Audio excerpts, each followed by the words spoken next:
नमस्कार, माझं नाव संजय बिंगारे. मी रियांश अमृत आरोग्य सल्लागार म्हणून काम करत आहे. तर आपण आलो आहे एक उत्कृष्ट खेळाडू त्यांच्याकडे. तर त्यांना ह्या औषधाचा अमृतचा आणि पॉवर पेस्टचा काय रिझल्ट आला ते आपण त्यांच्याकडून जाणून घेऊ. माझं नाव आहे विठ्ठल रामचंद्र सातोरे, राहणार नांदोरे.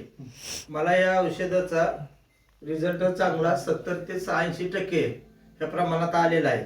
तर माझं ह्याच्या गुडघं, कंबर आणि टाचा दुखत होत्या, तरी बऱ्यापैकी 70-80% माझ्या राहिलेल्या आहेत. आता किती महिन्याचा कोर्स झालाय तुमचा? मला एक 3 महिन्यासाठी कोर्स दिलेला होता, तर आता 2 महिन्याचा कोर्स पूर्ण झालेला आहे. तर अजून 1 महिना बाकी आहे. कोर्स दिलेल्यापैकी तरी मला चांगला रिझल्ट एकदम जबरदस्त ह्याचा आलेला आहे. बरं, लोकांनी काय सजेशन देऊ शकता तुम्ही? मी एवढंच सांगेन की ज्यालाही असा त्रास आहे त्या लोकांनी अवश्य वापरावं. तुम्हाला 100% रिझल्ट भेटेल. बघा मित्रांनो, असा रिझल्ट आलाय की आपल्या जवळच पंढरपूर पाशी एक नांदोरी म्हणून गाव आहे. तर तिथं आपले आरोग्य सल्लागार भिंगारे सरांनी हा रिझल्ट घेतलेला आहे. ओके.